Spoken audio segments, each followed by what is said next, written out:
Paz, meus irmãos, louvado seja o nome do Senhor, engrandecido o nome dEle. Gênesis capítulo 16.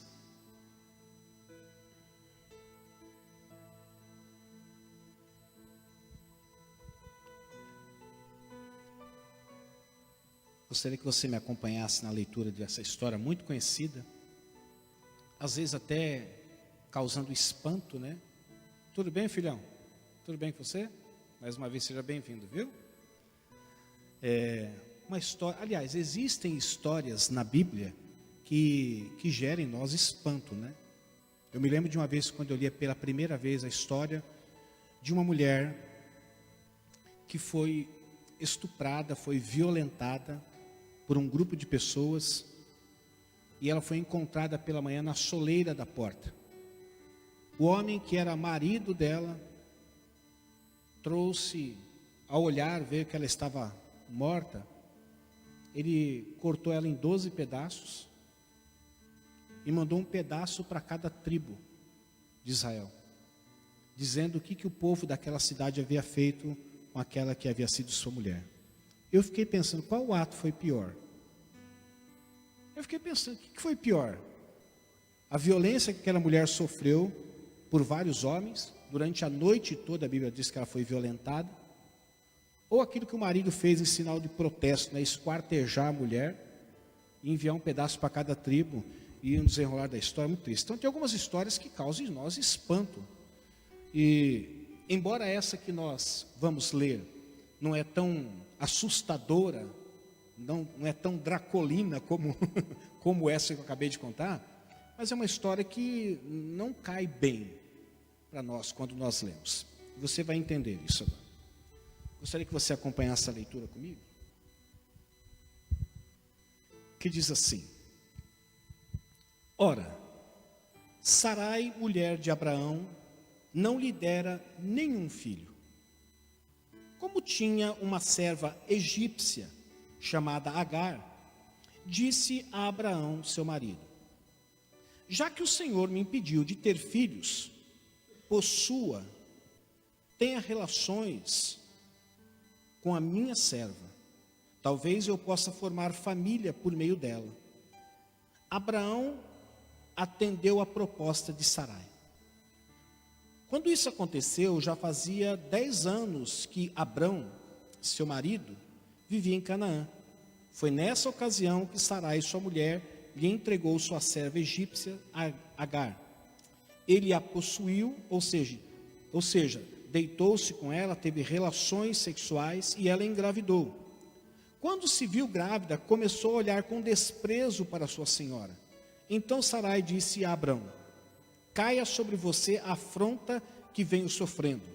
Coloquei minha serva em seus braços, e agora que ela sabe que engravidou, despreza-me. Que o Senhor seja o juiz entre mim e você. Respondeu Abrão a Sara: sua serva está em suas mãos, faça com ela o que achar melhor.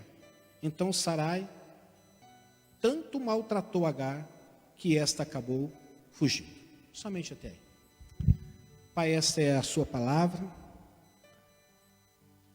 É uma palavra difícil de ler, porque às vezes nós não entendemos algumas coisas que o ser humano pratica, e mesmo assim a tua misericórdia acaba alcançando, só o Senhor, Pai. Mas eu sei que através desta palavra, o Senhor tem algo a nos dizer. Amém. Quando eu disse para vocês que não é uma história fácil de você ler, ou até mesmo compreender, e encontrar uma razão pela qual ela está na Bíblia, é porque para nós é inconcebível, tendo cada um de nós uma esposa, e ao perceber que a nossa esposa é estéril, a sua esposa diz para você: deita com a empregada, e quando ela engravidar, o filho que nascer dela, ela vai entregar para mim, então nós vamos ter uma descendência através dela. Vou fazer uma pergunta absurda, mas eu preciso fazer. Você permitiria isso? Claro que não. Até porque os meios que hoje existem, através da inseminação artificial e tantos outros meios, Vamos tentar de uma outra forma. Mas até você dizer que uma empregada que mora na sua casa, mesmo que seja uma tribo full, uma feia, você fala assim, poxa, eu vou falar para a mulher deitar, meu marido, você pode se esforçar e fazer isso aí? Será que eu não estou pedindo muito para você? Ele vai olhar para você e falar assim, não sei, negócio tão difícil que você está pedindo para mim, ai mulher, você pega muito no meu pé, você fica pedindo coisa difícil. Abraão nem disse que ele resistiu, né? Agar provavelmente não deveria ser uma tribo full, deveria ser uma mulher bonita também. Quando a gente olha essa história, parece que é muito estranho, né? Como é que tudo isso, sendo Abrão, aquele que Deus seria conhecido como Abraão, o pai da fé, Sarai, a mulher que seria pai de multidão, mãe de multidões, ele pai de multidões, ela mãe de multidões, de repente, permitir um negócio desse é muito estranho.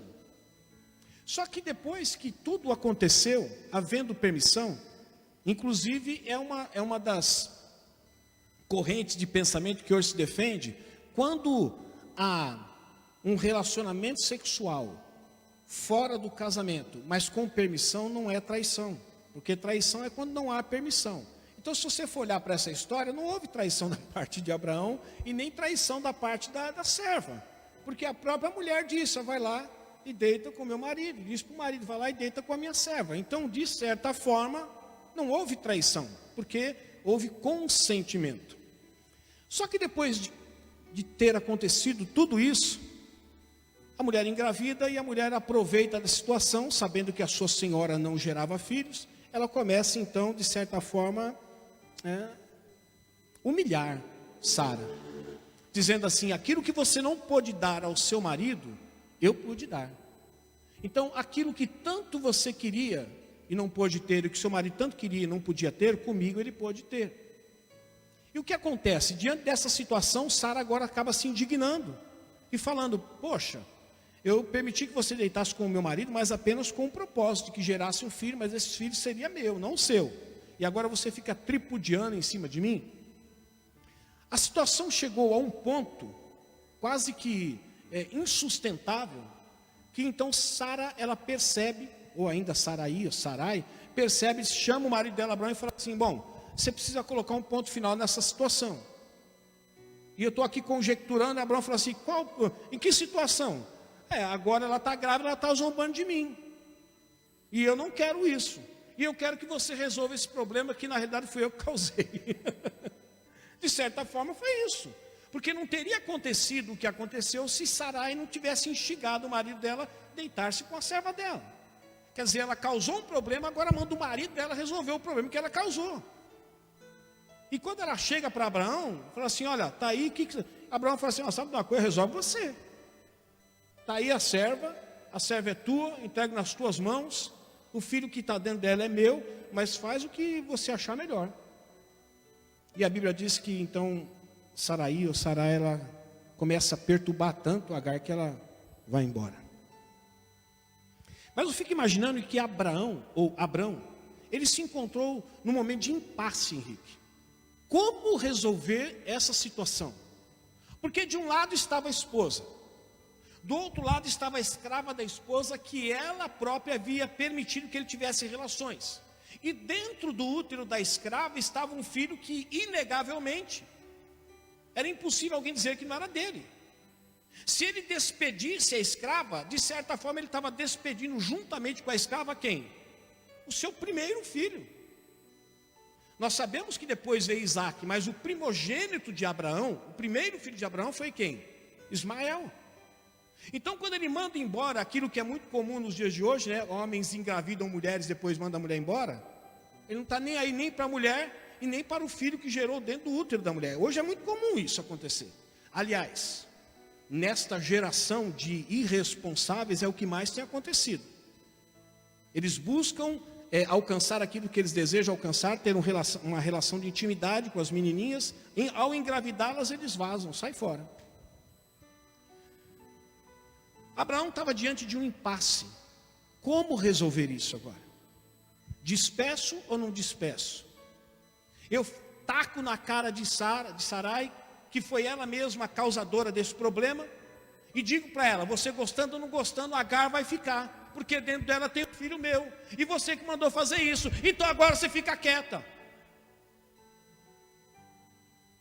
Não sei, ele poderia ter feito isso, mas por alguma razão, Abraão olhou para Sara e falou assim: olha, faz o que você achar melhor, eu nem sei o que fazer, é muito difícil. Salomão não tinha nem nascido ainda para resolver uma situação como essa, é muito difícil, como diz Geraldo Magela, é muito difícil. Abraão estava diante de um impasse, e eu queria hoje falar um pouquinho sobre isso, sobre impasse. Primeiro a gente precisa saber o que o dicionário fala sobre o que é um impasse. Eu vou trazer aqui 3 significados da palavra impasse, mas nós vamos usar um só. Um dos significados da palavra impasse é o seguinte: é uma situação de resolução praticamente impossível, algo que é muito difícil de se resolver, como por exemplo, às vezes um impasse judicial. Segunda definição, aquilo que não tem saída. Um impasse é algo que não tem saída. É como você chegar no final de uma rua e essa rua termina ali e não tem saída. Ela está cercada por casas. Ou você pula as casas, ou você volta para o lugar por onde você veio. Terceira definição, e é a que nós vamos usar: tudo que pode dificultar ou impedir a realização de alguma coisa, ou seja, um empecilho. Isso é um impasse. E eu fiquei pensando quantos impasses você talvez tenha enfrentado ao longo da sua vida. Situações em que você olhou e disse assim: eu não sei como resolver. É algo muito difícil, é um empecilho muito grande, é uma barreira, é uma montanha, é algo que quase que aos meus olhos intransponível, é impossível nós ultrapassarmos esse problema. Nós estamos vivendo num espaço de tempo em que nós temos que resolver alguns impasses da nossa vida. E dentre os impasses que eu vou falar, eu quero que você medite na sua vida. Não pensa na vida daquele que mora com você, não pensa na vida daquele irmão que não está firme, não pensa na vida daquele irmão que faltou hoje de manhã, não pensa na vida daquele: puxa, eu escutei uma mensagem, eu vou levar para o Geraldo, ele tinha que estar lá para escutar essa mensagem. Não, eu quero que você guarde essa mensagem para você e faça uma autoanálise, uma retrospectiva da sua vida. Eu tenho percebido, meus irmãos, que algumas coisas, elas foram mudando na igreja do Senhor, mas a mudança foi tão sutil que a igreja não foi percebendo. E nós mesmos não fomos percebendo. Você quer ver um exemplo disso? Quando pergunta para você assim: escuta, qual tipo de igrejas evangélicas que existem? Quais são os tipos de igrejas evangélicas que existem?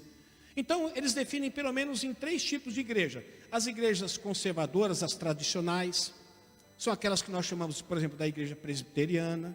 As igrejas que conservam alguns valores, mas vamos colocar aqui, mais antigos, que estavam relacionados à igreja primitiva. Mas existe tudo igreja evangélica. Existem as igrejas tradicionais. Existem depois as igrejas pentecostais, que foram as igrejas que surgiram a partir do movimento pentecostal. São aquelas igrejas que, embora sendo igrejas evangélicas, mas que aderiram outros valores, entendendo elas que esses valores também estavam relacionados à palavra de Deus e também à igreja primitiva. E nos últimos tempos, tem surgido as igrejas que também são evangélicas, mas que são consideradas encaixadas na categoria de neopentecostais. Neo significa novo, pentecostal, que vem do pentecostalismo. Então, o novo pentecostalismo. Se você for olhar nessas 3 correntes, embora todas são autodenominadas evangélicas, vocês perceberão que existirão valores diferenciados. E a gente não foi percebendo em que a igreja foi mudando. E uma das mudanças foi sair desse tradicionalismo, ir para o pentecostalismo, e depois do pentecostalismo ir para o neopentecostalismo e chegarmos aonde nós chegamos. Alguns consideram algo que foi evolutivo, que progrediu. Outros consideram que foi uma regressão. e nós não vamos entrar aqui no mérito da questão. Apenas observarmos que a mudança ela é sutil, e ela não se dá da noite para o dia. Ela ocorre através de décadas, através de séculos, mas a gente não percebe. É a história da pessoa que, não sei quantas vezes vocês já ouviram contar essa história, mas vou contar mais uma vez. Uma igreja onde tinha o piano que ficava do lado esquerdo, aqui que eu estou, do meu lado esquerdo. E fizeram uma reunião dizendo que aquele piano tinha que ser transportado para o lado direito. Mas como as pessoas que compunham aquela igreja eram pessoas mais antigas, disseram, esse piano tem que ficar onde está. Mas parte da igreja queria transportar o piano para o lado direito. O pastor ficou diante de um impasse. Se ele deixasse ali, ele contrariaria metade da congregação que gostaria que tivesse do lado direito. Se ele levasse para o lado direito, ele contrariaria os conservadores. Então o que o pastor foi fazendo? Todo culto, ele empurrava 1 centímetro o piano para o lado direito, que é quase que imperceptível essa mudança. Se eu pegar aqui esse microfone e mudar aqui a partir do pé aqui dele 1 centímetro, e eu perguntar para você assim, escuta, houve alguma mudança nesse pedestal? Você vai falar, não. E à medida que esse pedestal vai migrando para o lado direito ou para o lado esquerdo, talvez você nem perceba. E quando você perceber alguma coisa, você fala, escuta, cadê aquele pedestal que segurava aquele microfone? Ih, rapaz, nem existe mais, isso aí já jogamos fora, agora tem uma torre aqui onde fica todos os microfones. Porque as mudanças são imperceptíveis. E assim tem acontecido na igreja.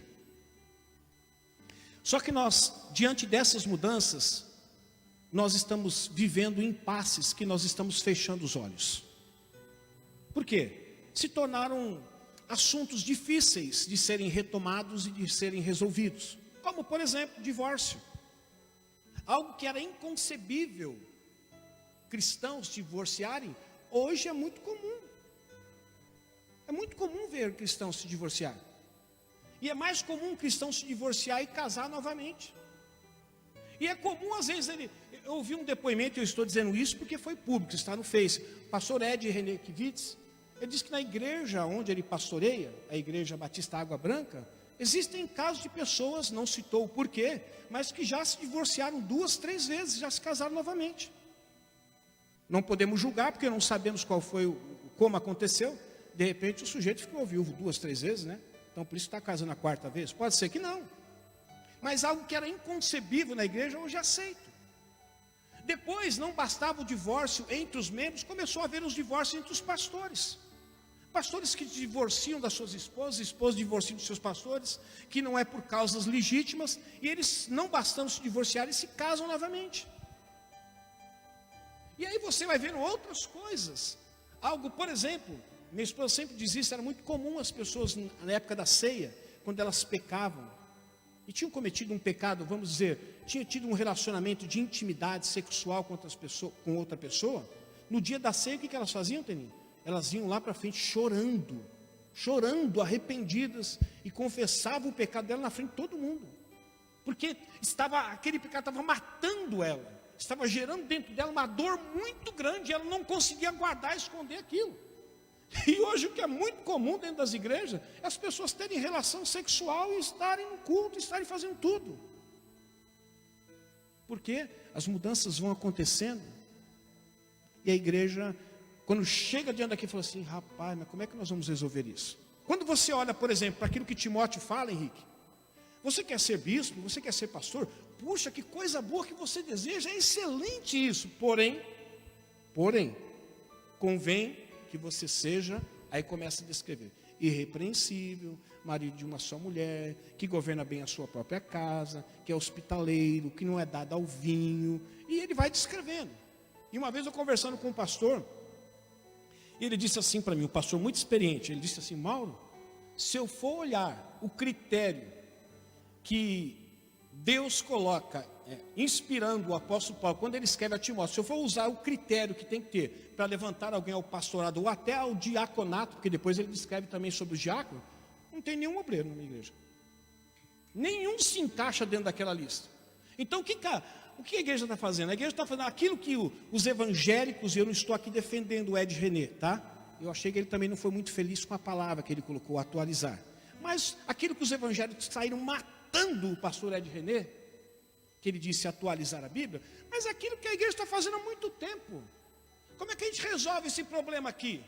O pastor divorciou, o pastor mal divorciou da pastora Roseli, mas a igreja está grande, uma bênção, como é que a gente vai fazer? E a esposa foi embora, mas tem uma irmã que está interessada nele. Não, vamos deixar, porque está uma bênção. Bota ele lá, deixa ele casar outra vez, não tem problema. Afinal de contas, não teve traição, não teve nada, mas é que eles estão cansados. Vamos resolver assim, deixa lá, a igreja está uma bênção, deixa assim mesmo. Ou está tendo gente tendo relação sexual. Não, mas tudo bem, deixa lá, ele vai ouvindo a palavra vai mudando ele, deixa lá. Uma hora muda, deixa lá.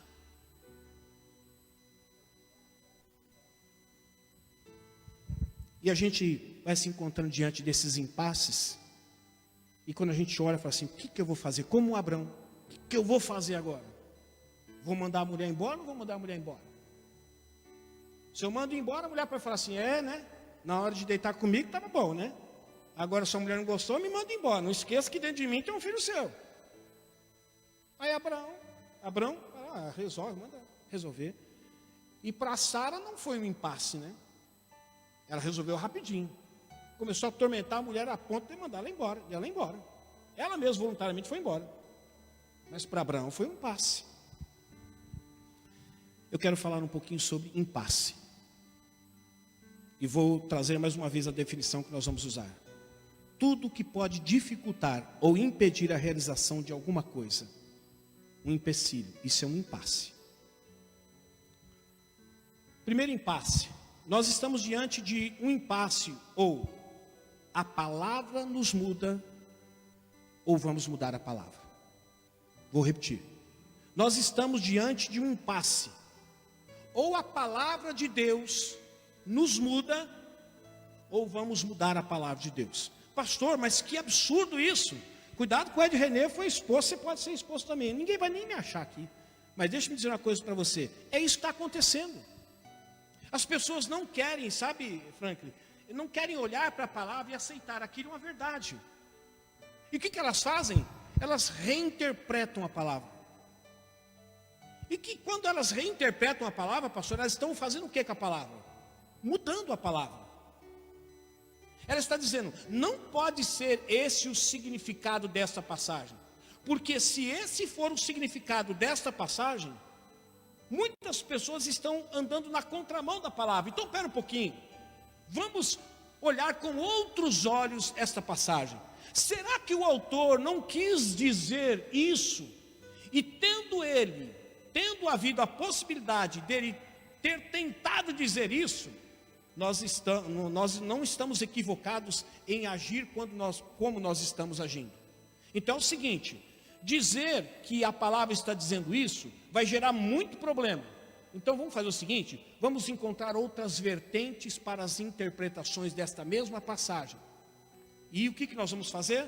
Vamos deixar a igreja mais acomodada. Nós vamos deixar a igreja numa situação não de culpa, numa situação em que ela vai ficar assim, poxa, será que eu estou errado? Será que eu vou perder a salvação? Será que Deus vai me punir? Deus vai me castigar? Não, diante daquilo que o pastor falou, o que significa essa passagem, não tem nada a ver com aquilo que ela está dizendo, mas com aquilo que ela quer dizer. Diante de um impasse, o que estamos fazendo? A palavra está nos mudando ou estamos mudando a palavra? Estamos mudando a palavra. Mas nós, como servos e servas do Senhor, precisamos tomar uma decisão diante desse impasse. Ou nós permitimos que a palavra de Deus seja verdadeira, e que diante daquilo que literalmente ela está expressando que é a verdade, e se estiver na contramão daquilo que nós estamos vivendo, nós tomemos uma decisão, não, eu estou errado, não é a palavra que está errada, é eu que estou errado. Não é a palavra que precisa ser reinterpretada, eu que preciso que me encaixar dentro do padrão da palavra. Ou então nós vamos fazer o que a maioria está fazendo, vamos encontrar uma outra explicação, porque se nós aderirmos à explicação que a maioria no momento tem entendido que é, nós vamos mexer com a massa, e não é bom mexer com a massa agora. Salmo 119, versículo 133 diz assim: dirige os meus passos conforme a minha vontade, não permitas que nenhum pecado me domine. É isso que está escrito? Não. O salmista está dizendo: dirige os meus passos, dirige a minha vida, dirige as minhas vontades, dirige os meus desejos, dirige os meus planos, mas que seja conforme a sua palavra, no formato da sua palavra, dentro da proposta da sua palavra, e não dentro daquilo que eu quero para mim.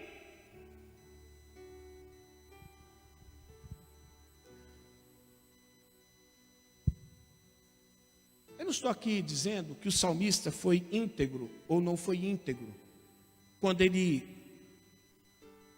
expressou com a sua boca e depois foi redigido, que ele queria ser dirigido, ter a sua vida dirigida, mas que fosse dentro da referência, do referencial da palavra de Deus. Eu não estou dizendo se ele foi perfeito nisso, mas foi isso que ele disse para Deus. E como nós entendemos que a palavra de Deus ela é inspirada por Deus.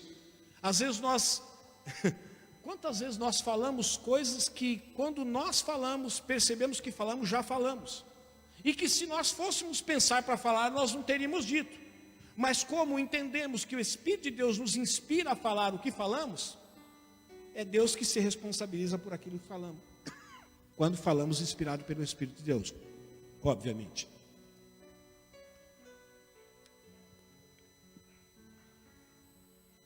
Meus irmãos, a igreja do Senhor Jesus está diante de um impasse. Ou a palavra de Deus nos muda, ou vamos fazer o que grande parte tem feito. Vamos mudar a palavra. Deus me livre de mudar a palavra. A gente olha lá no livro de Apocalipse, no livro de Apocalipse diz assim: se alguém acrescentar um tio, tirar um tio, fizer alguma coisa, mas a igreja está fazendo isso há muito tempo. Como eu disse, fuzilaram Ed René, chamaram ele até de filho do diabo, porque ele foi infeliz numa colocação, em uma palavra, não numa colocação, mas de uma palavra. Mas a igreja está fazendo isso há muito tempo. O que ele disse, atualizar, a igreja só está o que? Reinterpretando, porque a forma com que a palavra de Deus diz, não é uma forma adequada para essa geração. Essa geração não vai aceitar, então nós reinterpretamos e deixamos as pessoas como elas estão. Gálatas capítulo 1, versos 6 e 7 diz assim: admiro-me, hein? Eu me admiro de que vocês estejam abandonando tão rapidamente aquele que os chamou pela graça de Cristo, para seguirem outro evangelho que na realidade não é o evangelho.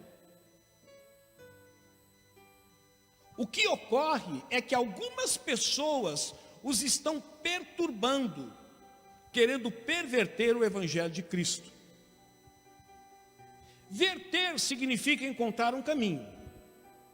Inverter é você dizer que o caminho que começa aqui e termina lá, é dizer que começa lá e termina aqui. Isso é inverter. Perverter é causar uma confusão em meio a esse caminho. E quem escreveu, o autor que escreveu aos Gálatas, ele diz assim: olha, eu sei que existem algumas pessoas que estão pervertendo, estão causando confusão dentro do evangelho. E o que está acontecendo dentro dessa confusão? Estão mudando a palavra. Por que algumas pessoas saem de determinadas igrejas? Um exemplo.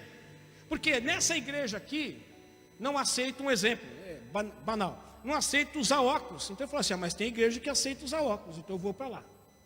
Mas o que a Bíblia diz?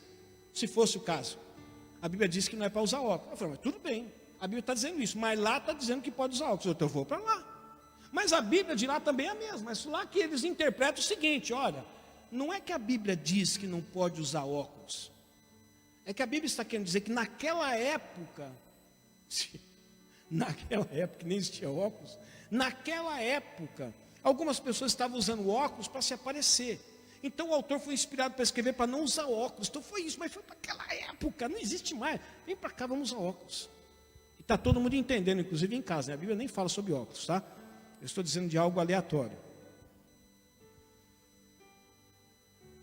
Você pensa que é novo? Você pensa que é novo essa questão de mudar a palavra de Deus? Não. O autor, quando escreve aos Gálatas, ele já estava falando: vocês já estão indo, tão cedo já estão indo, seguindo um outro evangelho. Aí ele diz assim: olha, na realidade não é nem outro evangelho, porque não existe outro evangelho.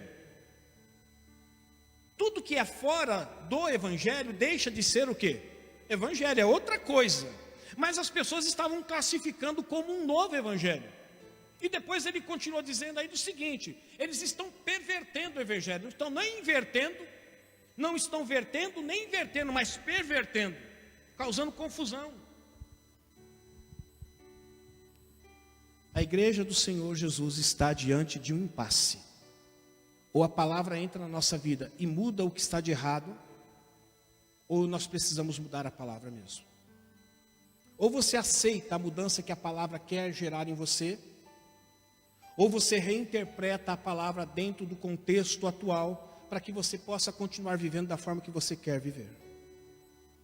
Salmo 119, verso 9. Talvez você pergunte, mas como que eu vou permitir que a palavra venha e mude a minha vida? Aquilo que ele diz ao jovem, ele está dizendo a todos. Como pode o jovem manter pura a sua conduta?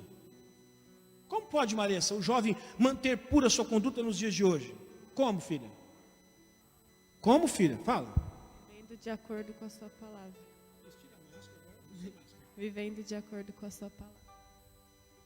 Como é que pode o jovem hoje, no atual contexto que nós estamos vivendo, aonde há uma liberação total de todas as coisas, uma inversão de valores, como é que é possível viver? Como é que pode manter pura conduta, André? É muito difícil, não é muito difícil? Mas a resposta é muito simples também. Vivendo de acordo com a palavra. Não é mudando a palavra diante do contexto que estamos vivendo, mas é aceitando a palavra dentro do contexto que nós estamos vivendo. A palavra foi para ontem, é para hoje e será para amanhã. Acho que foi Billy Graham que disse: a Bíblia é um livro tão atual como o jornal do dia. Então, meus irmãos, não caiam nessa cilada de que a Bíblia precisa ser reinterpretada, que a Bíblia precisa ser revista, ou que algumas coisas precisam ser corrigidas ou adequadas. Não. A Bíblia está dizendo que se você não abandonar o pecado, viver no pecado, na prática do pecado, você vai morrer sem Cristo e você vai ter um destino de sofrimento. É isso mesmo. Não tem outra interpretação, é essa. Quando a Bíblia diz assim, que aquele que está em Cristo é nova criatura, ela é nova criatura mesmo. Quando a Bíblia diz que quando nós ouvimos e cremos, o Espírito Santo, ele veio morar dentro de nós, isso também é verdade. Mas está dizendo também que aqueles que não permanecerem no caminho do Senhor, não perseverar até o fim, a esse será dada a coroa da vida. Mas aqueles que não perseverar, vão jogar de fora aquilo que de graça receberam, que é a salvação. Isso também é verdade. Quando a Bíblia diz, não podeis agradar a dois senhores, a Deus e a Mamon, ao dinheiro, é verdade. Não tem uma outra interpretação, é essa a interpretação. Quando a Bíblia diz que você ter relação sexual fora do casamento é pecado, é pecado. Mesmo que a pessoa com a qual você está tendo relação é a pessoa que você vai casar. Eu tive um colega que estava estudando comigo na época do seminário. Aí os mentores perceberam que ao final de semana ele se encontrava com a namorada. Ele passava o final de semana com a namorada e dormia com a namorada. Então os mentores chamaram e falaram, rapaz, você está estudando teologia, vai ser pastor da igreja, e você está tendo relação sexual com a sua namorada que... mas ela vai ser minha esposa, qual o problema disso? O problema é que ela não é sua esposa ainda. É só quando ela for sua esposa que você pode ter relação com ela. Mas qual foi o argumento dele? Vai ser minha esposa, qual o problema de ter relação antes? O problema é que antes é pecado, é só isso. Não tem outra interpretação. Se eu trair a minha esposa e me deitar com um outro homem, ou me deitar com uma outra mulher, isso chama-se adultério. Não tem outro nome, é adultério. Não é escorregão, não é vacilo, é adultério. E Deus pode perdoar? Sim. A Bíblia diz, se confessarmos os nossos pecados, Ele é fiel e justo para nos perdoar de todo pecado. Isso também é verdade. Não é de algum pecado, é de todo pecado. Ou nós permitimos que a palavra de Deus nos mude, ou vamos tomar uma decisão, vamos mudar a palavra de Deus. Agora, se você não opta nem por um nem por outro, vou dizer para você, você está dentro daquela categoria dos mornos. Não é nem quente nem frio. O frio, vamos dizer, é aquele que ia mudar a palavra. O quente é aquele que vai deixar a palavra mudar. E o morno é aquele que fala assim, nenhum nem outro. Um pouquinho muda a palavra, um pouquinho eu mudo. Um pouquinho a palavra me muda, um pouquinho eu mudo a palavra de Deus. E a Bíblia diz que o morno será vomitado. Segunda verdade. Dá tempo de mais uma? Então vamos lá. Como não sabe, eu sei. Estamos diante de um impasse. Ou o nosso corpo é servo, ou o nosso corpo é senhor. Vou repetir, estamos diante de um impasse. Ou este corpo aqui que nós temos está para nos servir, e quando eu digo nos servir, é porque somos nova criatura. Então o corpo nada mais é do que uma ferramenta nas mãos de Deus. Ou esse corpo é o nosso Senhor, ou seja, é Ele que manda em nós. Nós precisamos resolver isso. Estamos diante de um impasse. Qual é o impasse? Uma hora esse corpo é meu servo, ele tem que obedecer às ordens, às orientações do Espírito de Deus que em mim está. Outra hora, ele já é meu Senhor, ele manda o Espírito ficar quieto e ele faz aquilo que lhe apraz. Nós estamos diante de um impasse, porque não podemos viver dessa forma. Ou esse corpo é servo do Espírito de Deus, ou esse corpo acaba se tornando a parte dominante do nosso ser, satisfazendo todos os nossos desejos e as nossas vontades. Olha o que diz Romanos 6,13. Não ofereçam os membros dos seus corpos ao pecado como instrumento de injustiça. Ele está dizendo, não façam isso. Antes, ofereçam-se a Deus como quem voltou da morte para a vida. E ofereçam os membros dos seus corpos a Ele como instrumento de justiça. E deixa eu dizer um negócio para você, eu vou um pouquinho mais além, tá? Não é só uma questão do pecado. E aqui eu vou mexer em algo que às vezes incomoda a gente. Quando você levanta de manhã e está um bagaço, está cansado, mas você tem que trabalhar, o que você faz? O que você faz? Vai trabalhar. Não é isso que você faz? E quando você chega em casa e está um bagaço, e é dia do culto, e você fala assim, hoje eu não vou porque eu estou um bagaço. Verdade ou mentira? Mas espera um pouquinho.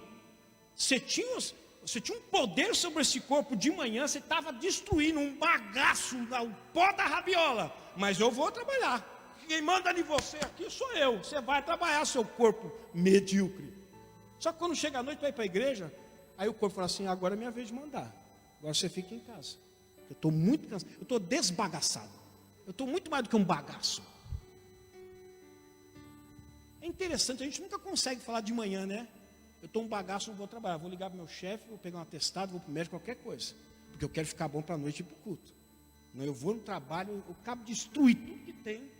Aí de noite eu falo para Deus, Deus vai entender, eu não vou, e aí? Está resolvido o problema.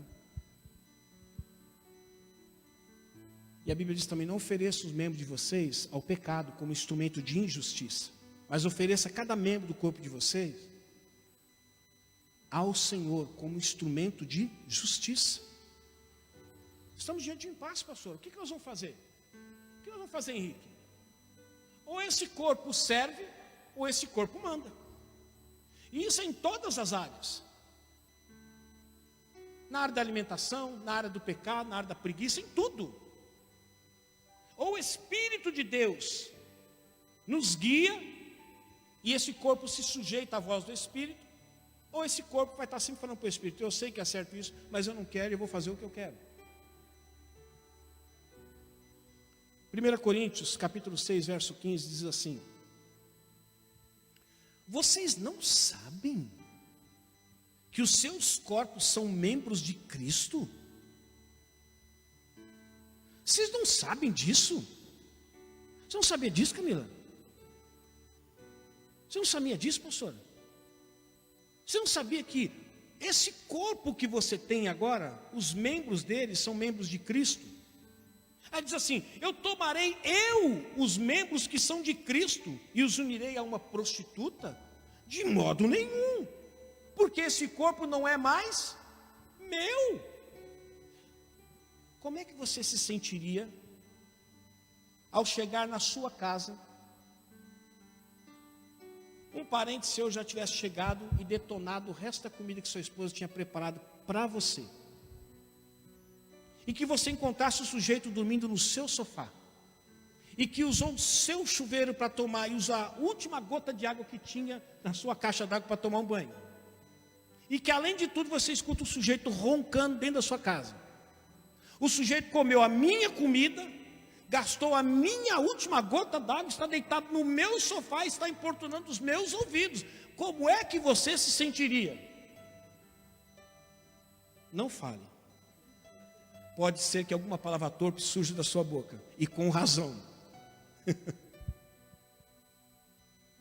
Como é que alguém usa tudo aquilo que é meu, sem pedir para mim? Você ficaria no mínimo indignado, não é isso? Ora, e por que você não consegue fazer a mesma associação? Como é que vocês não sabem que o corpo de vocês são membros de Cristo? E como é que você vai usar aquilo que é de Cristo para satisfazer algo para você? Não é seu, é dele. Quando você usa os seus membros para dar ao seu corpo aquilo que ele quer para você mesmo, você está usando aquilo que não é teu, que é de Cristo, para trazer um benefício para você. Você está roubando aquilo que não é teu.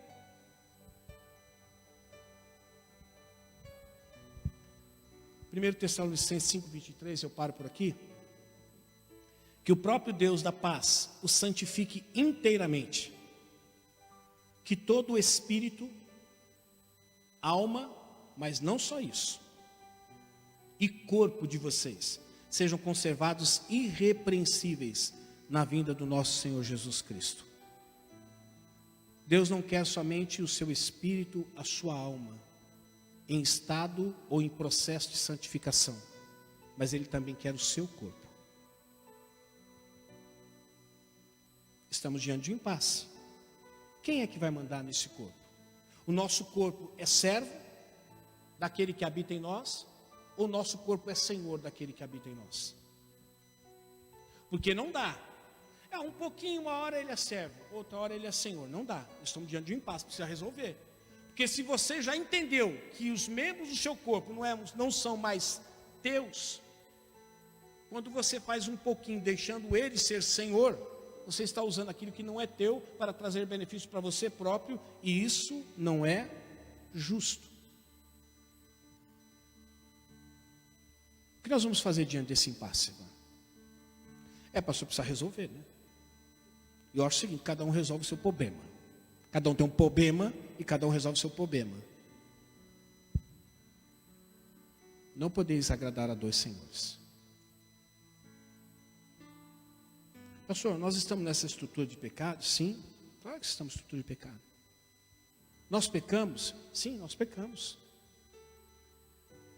Mas nós não podemos permitir que esse corpo exerça um domínio sobre nós de tal forma que toda decisão parta dos desejos que ele tem, e nunca pela orientação do Espírito de Deus que em nós habita. Como nós vamos resolver esse impasse? Entendendo que aquilo que você tanto ama, que é o seu corpo, que você cuida, que você faz tudo isso, infelizmente você está cuidando, mas não é para você, é para o seu Senhor agora. O seu corpo é dele. Não é só a sua alma e nem mais só o seu espírito, mas também o seu corpo.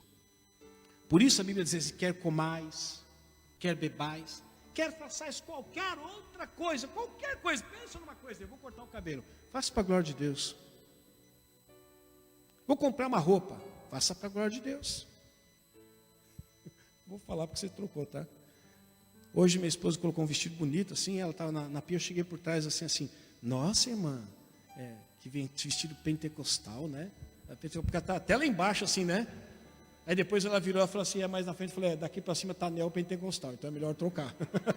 Daqui para baixo estava pentecostal, daqui estava meio neo, eu falei, é melhor não, melhor trocar. Mas é sério, quer comais, quer bebais, façais qualquer outra coisa. Faça para a glória do Senhor. De tal forma que as pessoas olham assim, que óculos bonitos, Ju. Mas quando a Ju estava escolhendo, desculpe chamar a Ju, viu, Franklin, Juliane? quando ela estava escolhendo, ela falou assim, eu quero óculos bonitos para mim, mas também quero um óculos que, de certa forma, as pessoas não olhem para mim e falam assim, nossa, que óculos estranho esse, né? Que óculos parece mais para chamar a atenção das pessoas do que para suprir uma necessidade visual. É qualquer coisa que você vai fazer. Você vai agora chegar em casa faminto? Coma, mas coma para a glória de Deus. Vai aconselhar alguém, ou vai falar com alguém, converse de tal forma que o nome do Senhor seja glorificado. Cuide desse corpo da melhor forma que você puder cuidar. De tal forma que você glorifique o nome do Senhor. E que esse corpo, dentre tantas outras coisas que existem em você, ou é seu, que seja para o Senhor. Amém? Vamos ficar em pé então.